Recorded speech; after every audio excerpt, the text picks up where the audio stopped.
What up YouTube, Skittle Fabs. So welcome back to day 2, part 2 of the Neon SRT4 motor teardown. So that's my next thing I'm gonna take off is those coolant hard lines. And there's two 13mm bolts right here. One here and one here. You might have another hose here. These actually go to the firewall, and then I got this clamp right here in the front, which is just 2 hose clamps, and then I'll remove that. I really don't care about that hose, so I might just cut it. I'm going to be buying new everything for my build, but I'm not going to be running these hard lines anymore. Those are going to be coming off. And then I have another hose clamp back here, but we can remove these two 13mm bolts and loosen those clamps, take your hoses off.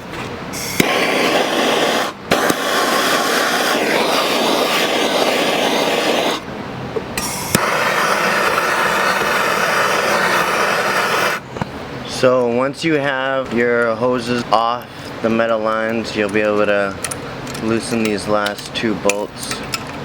13mm bolts right here holding this bracket on, and it should come right off.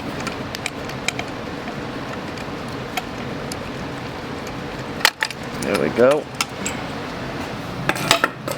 So there you go, guys. Now it's all taken off. Now the next step is to take off the log manifold. Alright, now that my light's charged, you guys can actually see. My bolts that are holding my log manifold are actually 2 different sizes.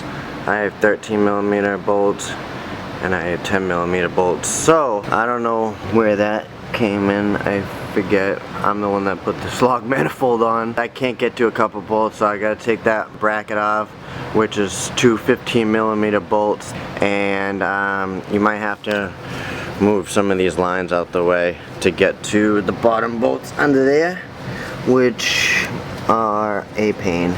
That's why I want to get rid of this log manifold and go something tubular or something custom.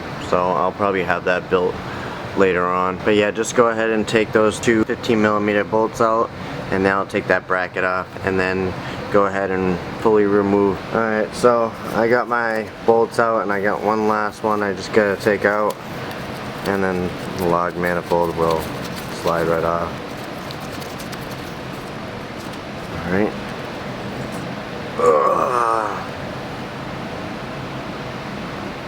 There we go, guys. And you should have a gasket. You should. SRT.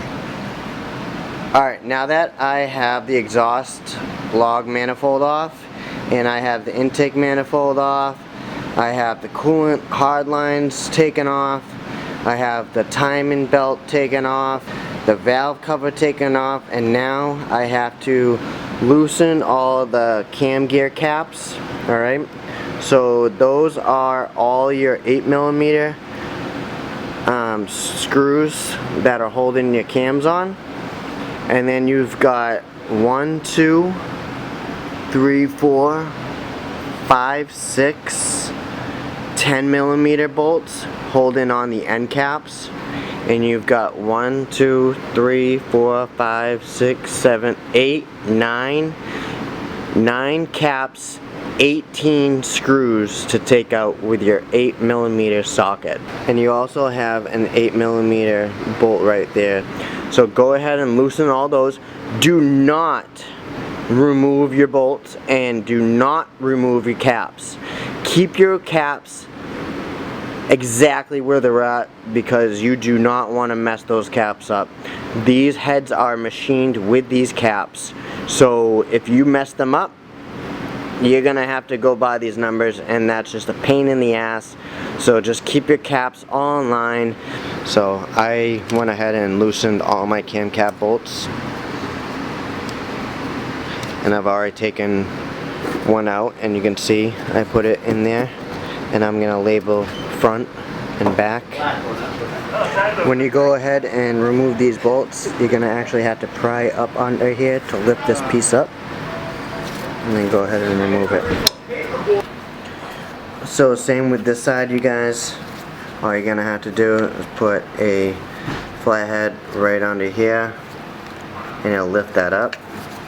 So I have all the cam gear caps off, and I have them on a cardboard box like I explained earlier in the video, all taken off and placed on the cardboard box as they are lined up on the head. So now that they are taken off and removed, these are now free to move. This one might be on there a little harder. There we go. So just push that away and lift these out. Go ahead and put those somewhere safe. Same with this one.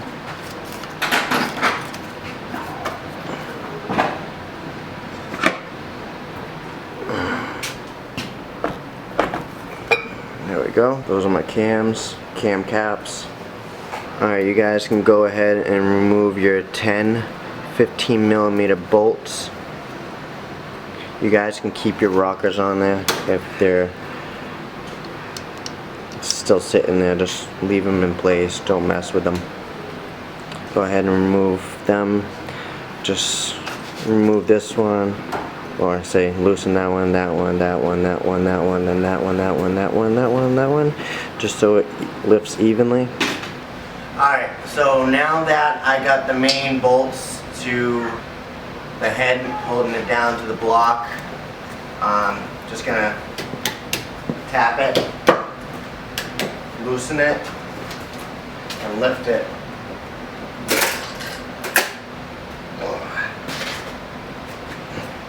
There you guys have it. There's your head. Alright, so my head is taken off my block. There's my gasket. I'm gonna take that off. Look at those pistons, huh? Not that bad a shape. But I put my head back together. Put the cam gears, the cam caps back on, and the bolts. I'm just gonna throw those away because I'm gonna order new ones.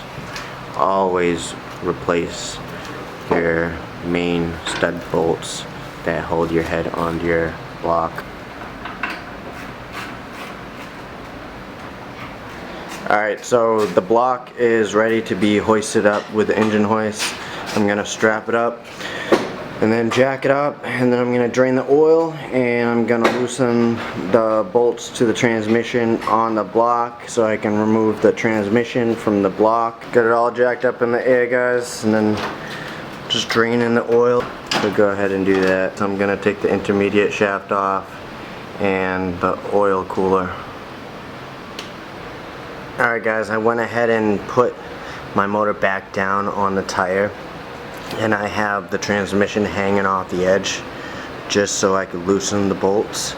I already took off the starter, and that was two 13mm bolts holding it on, and then right here the bigger bolts that hold the transmission on to the block are 18mm, and those go along the back also, and this is one that everybody tends to forget, so don't forget that one.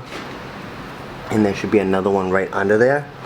But now my next step is actually taking the intermediate shaft off, a 15mm, and take these ones off right here. There's two holding on that bracket. Remove these 13mm bolts.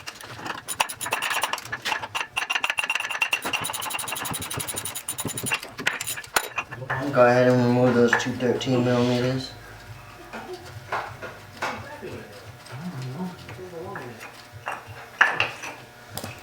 So that's that bracket. Let's replace those screws, bolts. Put that other one back on. Now you should be able to slip this right out. There you go.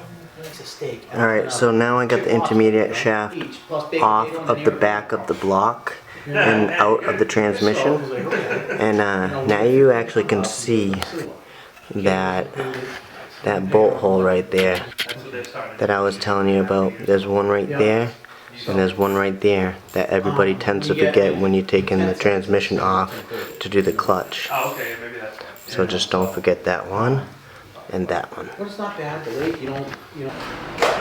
So next step is to take off that yellow strap, and the transmission can be held up just a little bit so I can remove the last two bolts, and then I'm gonna pull it off the input shaft and then drain the transmission fluid.